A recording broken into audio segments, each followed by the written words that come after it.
In this video, I'm going to look at two recent pasts, the present, and the future of the internet. To start, I'm going to talk about the period of time when the World Wide Web was new. Then I'm going to talk about the period of time after the launch of the iPhone. Move forward 10 years to 2017, which it is right now. And finally, we'll talk about the internet of the future. And in these comments, I mean to address whether we should think about the internet as a failure or a process of constant change.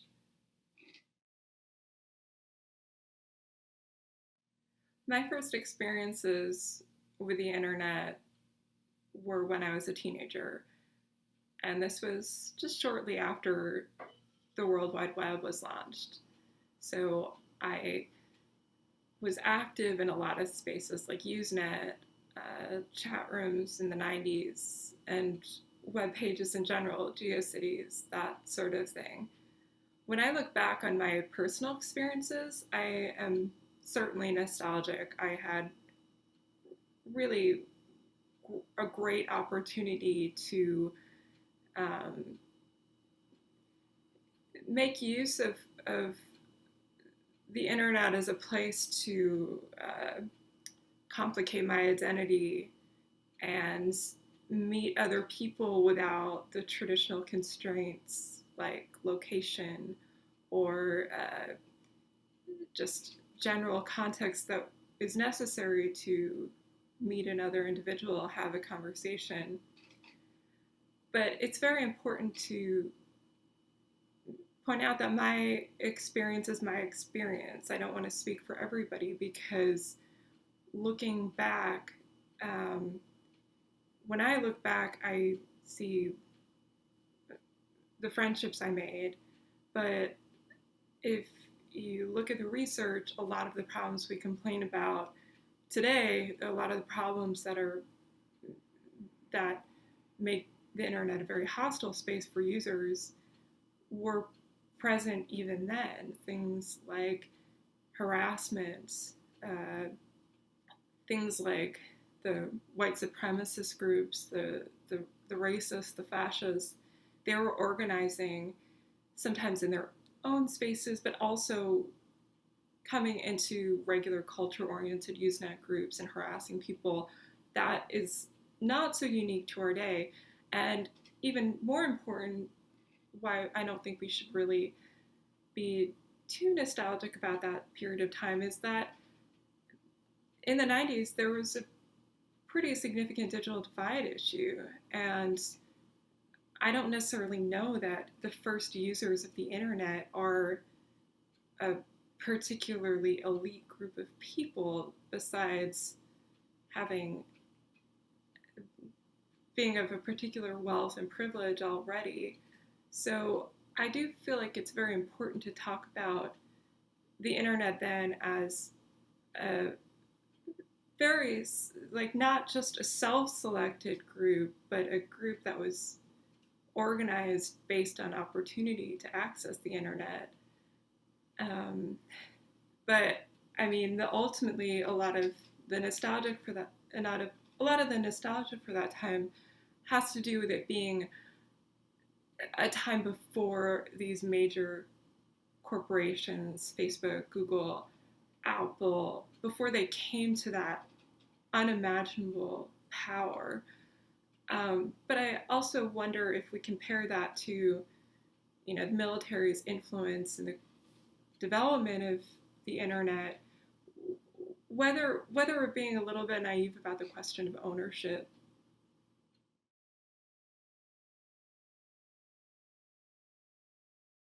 The iPhone and the smartphone in general completely changed how users experience the internet, in terms of killing the metaphor of the internet as a place, because you could talk about cyberspace or the internet as a place to go to in the past because you probably experienced it on a computer in your living room, or maybe sometimes taking your laptop to a coffee shop.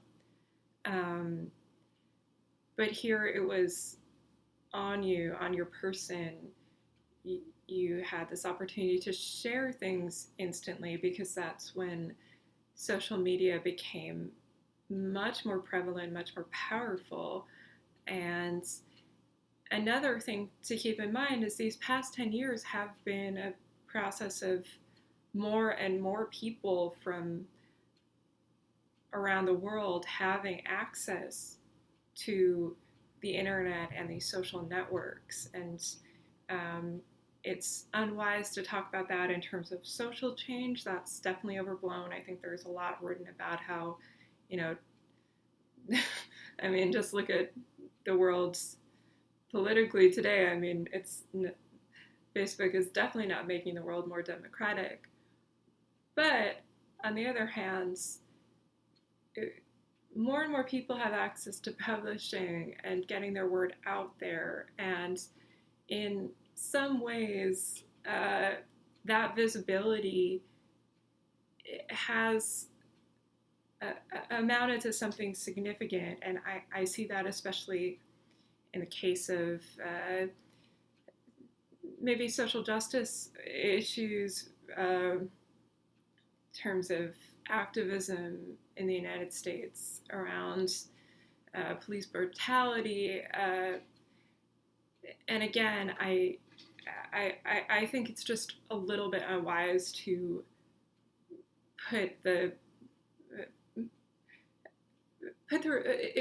we should think about this in terms of the users themselves organizing rather than the platforms, and that's where a lot of that analysis that happened maybe about 2009, 2010. That's why a lot of that analysis looks naive, because it's the responsibility is the platform, whereas users are using tools that are available to them when they organize through the internet, and they could use other tools if we had other tools, or if other tools were more common to them. And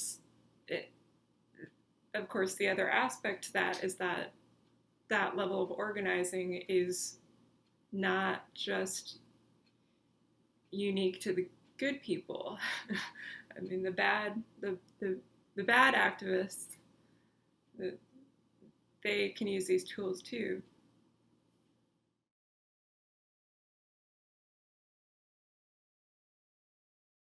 Part of the reason I'm resistant to a lot of recent conversation about the internet as a failure is it feels like too sudden a switch from the conversation of the internet as a utopia.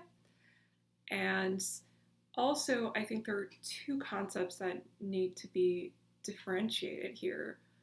Do you think it's a failure because of the users, the people, or do you think it's a failure because of the platforms and the organizing institutions and the government involvement or the surveillance, all those aspects? Because that conversation is very different from what I often see, which is just talk of the kind of users who are on these platforms and don't really have a whole lot of rights or respect for the platforms themselves.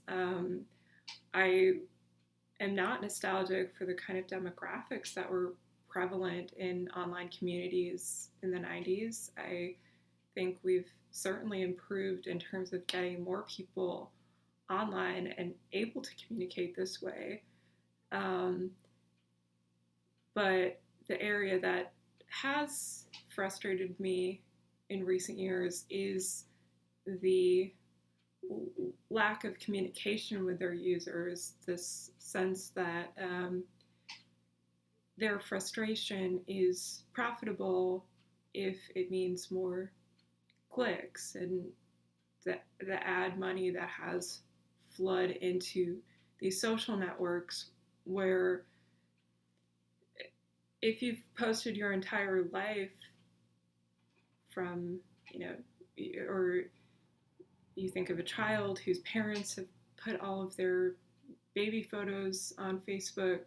If your entire life is on Facebook, it's very difficult to carve out independence because they've gone really deep inside people's values and relationships.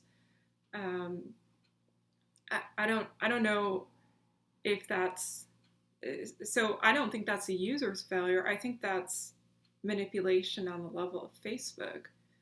Um, but that's a question. I think is like, are you blaming the users who had, you know, it's not their decisions.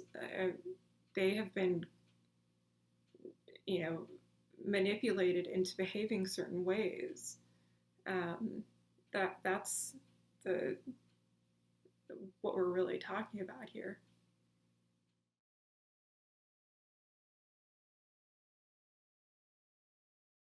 What's funny is it's conversations like this that fill me with hope, if maybe just a little bit of hope, because I think being cynical about these platforms is a great process of change. I mean, if you look at typical tech criticism 10 years ago, it's blaming users for their own lack of self control. It's blaming ourselves, blaming others, just like classic misanthropy applied to people as they use the internet.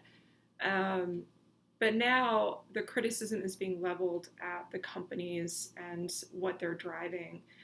Um, so I feel like we're at this point, like, you know, like the gingerbread house and Hansel and Gretel, that people are now aware of what they've stepped inside and that it was a trap.